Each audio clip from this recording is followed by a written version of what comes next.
जय माता दी दोस्तों। ओम नमः शिवाय। आप सभी को गोवर्धन पूजा की बहुत बहुत शुभकामनाएं। आज हम सभी भगवान श्री कृष्ण की गोवर्धन लीला की कथा सुनेंगे। भगवान श्री कृष्ण ने अपने बाल काल में बहुत सी लीलाएं करी, उन्हीं में से गोवर्धन लीला भी एक है। आइए कथा को शुरू करते हैं।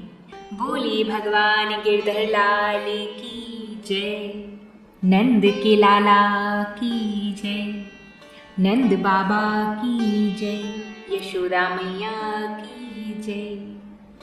श्रीमद् भागवत महापुराण में श्री सुखदेव जी राजा परीक्षित जी को भगवान श्री कृष्ण की बाल लीलाओं की कथा विस्तार से बता रहे हैं।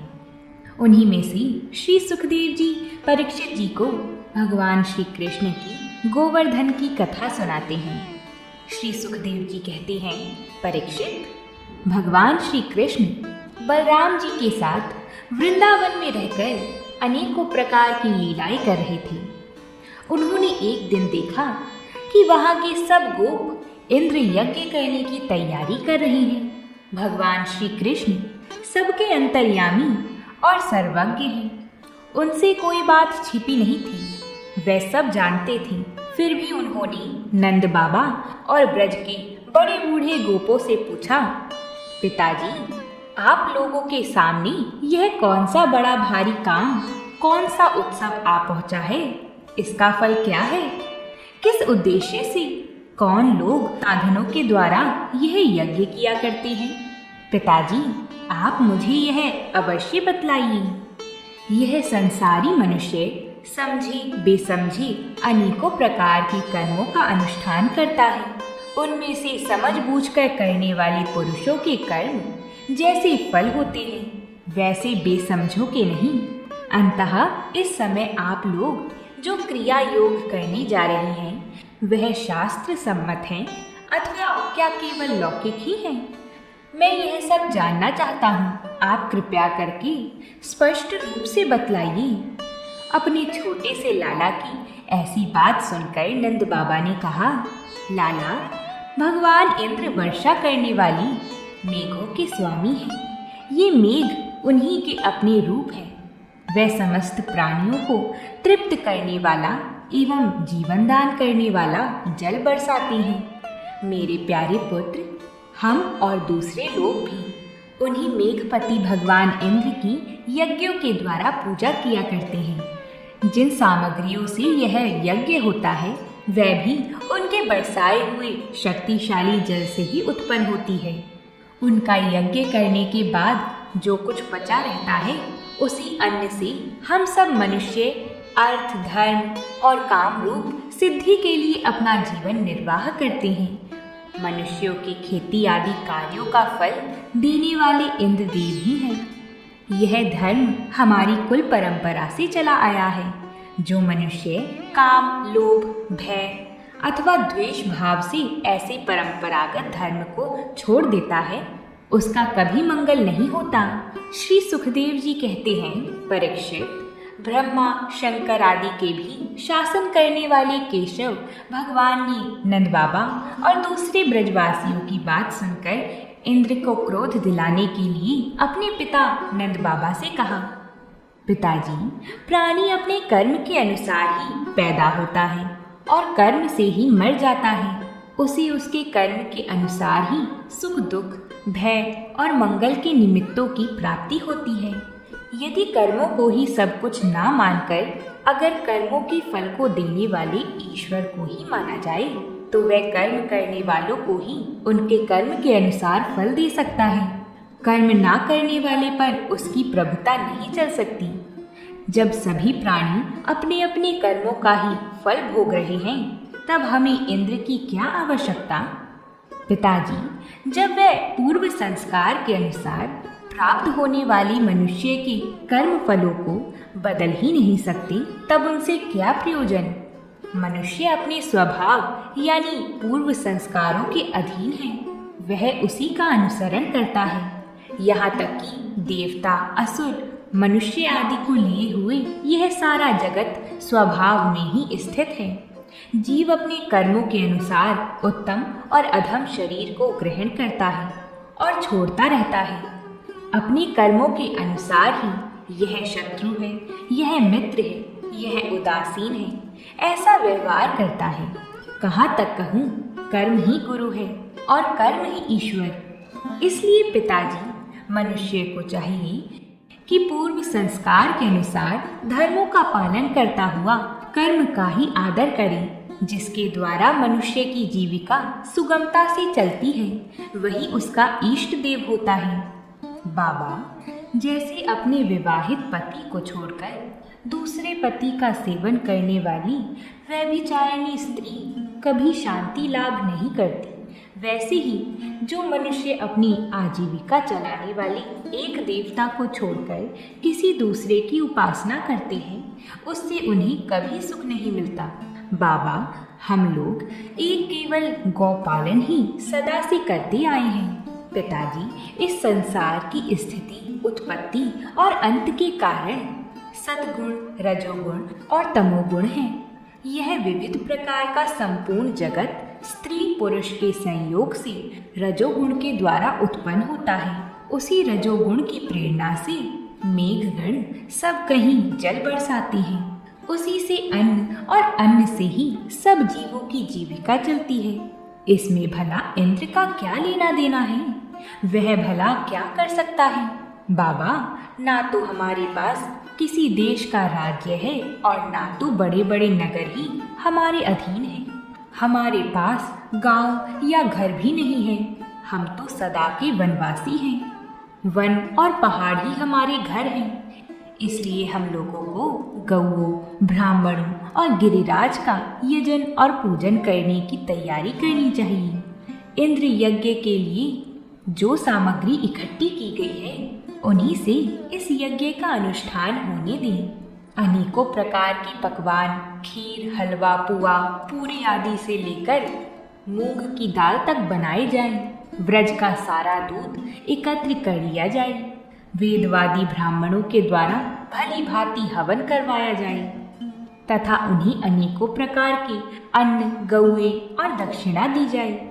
और भी जरूरतमंदों को यथा योग्य वस्तु देकर गायों को चारा दिया जाए और फिर गिरिराज को भोग लगाया जाए।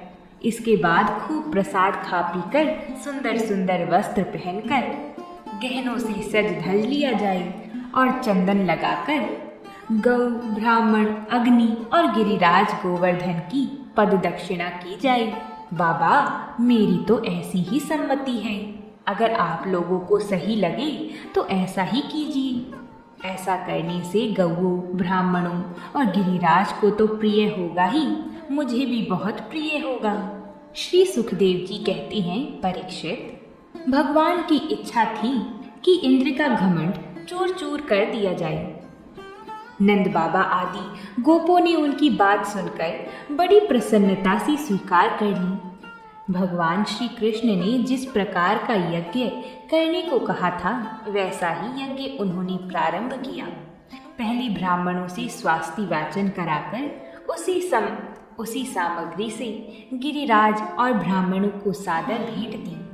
फिर गौओं को हरी हरी घास खिलाई गई। इसके बाद नंद बाबा आदि गोगणों ने गौओं को आगे करके गिरिराज की प्रदक्षिणा की।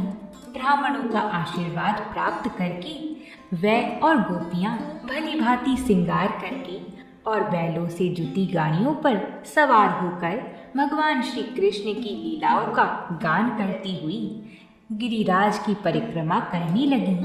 भगवान श्री कृष्ण ब्रजवासियों को विश्वास दिलाने के लिए एक दूसरा विशाल शरीर धारण करके प्रकट हो गए तथा मैं गिरिराज हूँ, इस प्रकार कहते हुए सारी सामग्री आरोगने लगे।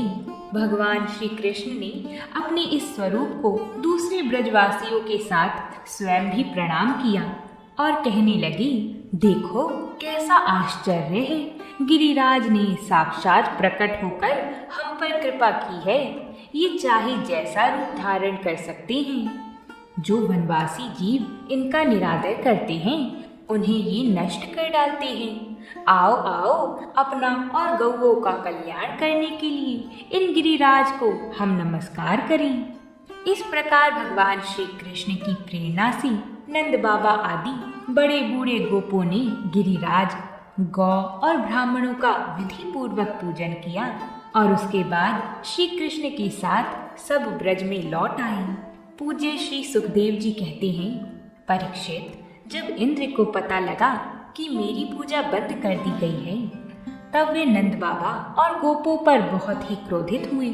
परंतु उनके क्रोध करने से होना क्या था? उन गोपों के रक्षक तो स्वयं भगवान श्री कृष्ण थे। इंद्र को अपने पद का बड़ा घमंड था। वे समझते थे कि मैं भी त्रिलोकी का ईश्वर हूँ। उन्होंने क्रोध से तिल मिलाकर प्रलय करने वाले मेघों को आदेश दिया कि तुम ब्रज में जाकर मूसलधार वर्षा करो, और कहा, इन जंगली ग्वालों को इतना घमंड, सचमुच यह धन का ही नशा है।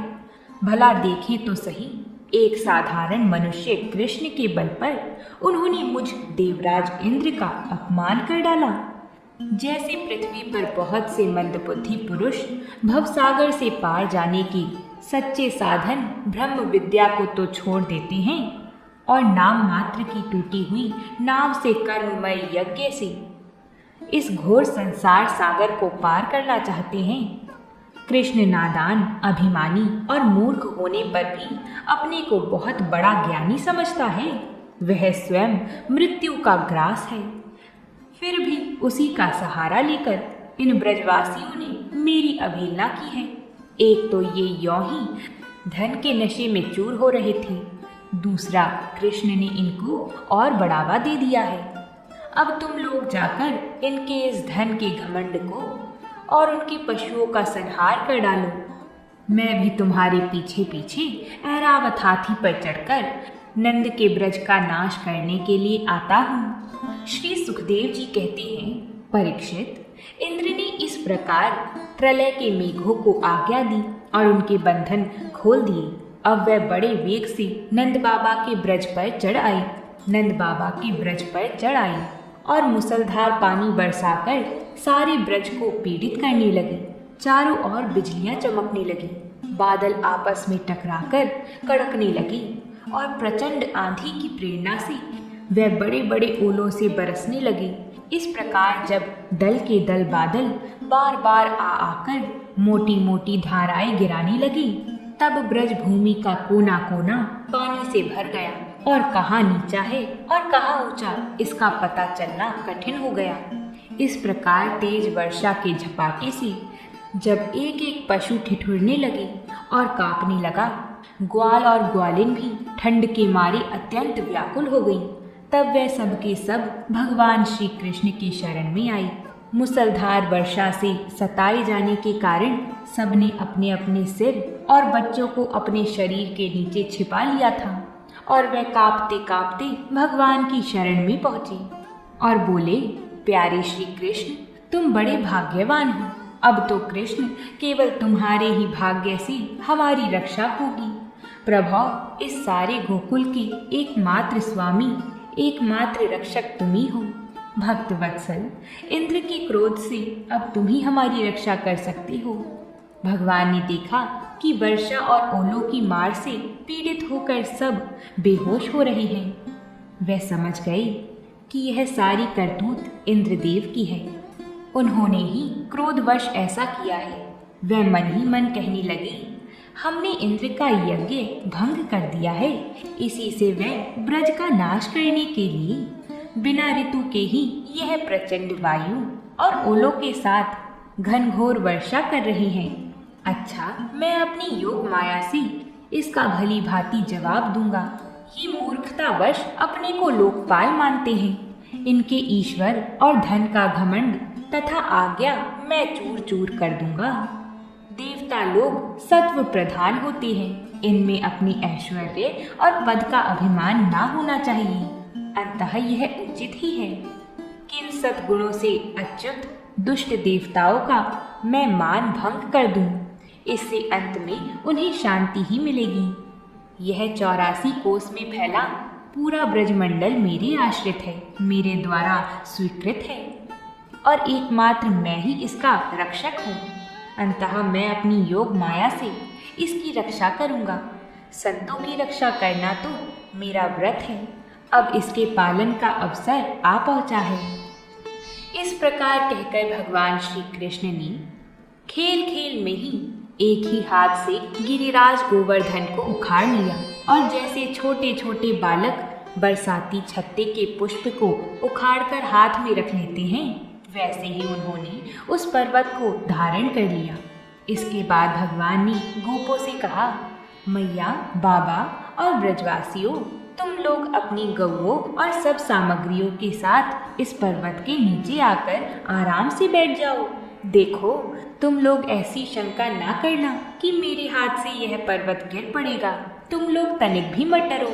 इस आंधी पानी के डर से तुम्हें बचाने के लिए ही मैंने यह युक्ति रची है। जब भगवान श्री कृष्ण ने इस प्रकार सबको आश्वासन दिया, तब उन्हें थोड़ा विश्वास हुआ और सबके सब ग्वाल अपने अपने गौधन और सबके सब ब्रजवासी गोवर्धन पर्वत के नीचे आ खड़े हुए।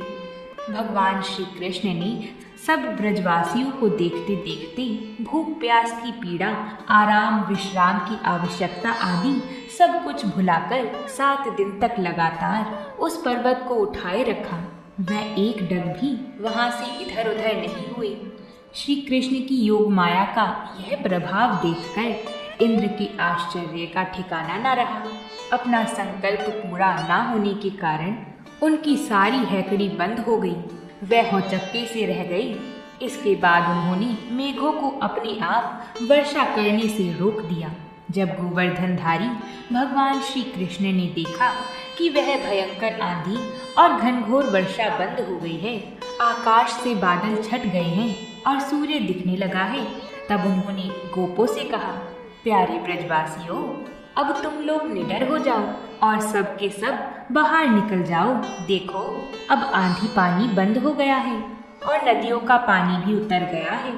भगवान की ऐसी आज्ञा पाकर अपने अपने गौधन, स्त्री, बच्चों और बूढ़ों का साथ लेकर और अपनी सभी सामग्री को अपने कंधों पर लाद कर धीरे धीरे सब लोग बाहर निकल आए। सर्वशक्तिमान भगवान श्री कृष्ण ने भी सब प्राणियों के देखते देखते खेल खेल में ही गिरिराज को पहले की तरह उसके स्थान पर रख दिया।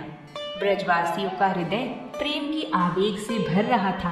पर्वत को रखते ही वे भगवान श्री कृष्ण के पास दौड़ कर आए और कोई उन्हें हृदय से लगाई और कोई उन्हें चूमने लगा। सबने उनका सत्कार किया। बड़ी बूढ़ी गोपियों ने बड़े आनंद और स्नेह से दही, चावल, जल आदि से उनको मंगल तिलक किया और हृदय से शुभ आशीर्वाद दिया। यशोदा मैया, रोहिणी जी, नंद बाबा और बलवानों में श्रेष्ठ बलराम जी ने स्नेह आतुर होकर श्री कृष्ण को हृदय से लगा लिया। उसके बाद आशीर्वाद दिया। परीक्षित, उस समय आकाश में स्थित देवता, साध्य, सिद्ध, गंधर्व और चारण आदि प्रसन्न होकर भगवान की स्तुति करते हुए उन पर फूलों की वर्षा करने लगे। इसके बाद भगवान श्री कृष्ण ने ब्रज की यात्रा की। उनके बगल में उनके भाई बलराम जी चल रहे थे और वन के प्रेमी ग्वाल बाल उनकी सेवा कर रहे थे। उनके साथ ही प्रेममयी गोपियां भी उनके हृदय को आकर्षित करने वाली, उसमें प्रेम जगाने वाली भगवान की गोवर्धन धारण आदि लीलाओं का गान करती हुई बड़े आनंद से ब्रज में लौट आई। बोलिए गिरिराज धरण भगवान की जय। प्रियजनों, इस प्रकार हमने आज की यह गोवर्धन लीला को सुना है। हम उम्मीद करते हैं कि आप सभी को ये कथा पसंद आई होगी। अगर आप सभी को हमारी और कथाएं भी सुननी हैं तो हमारी चैनल को सब्सक्राइब ज़रूर कर लें, जिससे आप सभी को हमारे चैनल पर आई हुई सारी कथाएं समय अनुसार मिल जाएंगी। तो अब हम आपसे कल मिलते हैं एक नई कथा के साथ। तब तक के लिए प्रेम से बोलिए जय माता दी।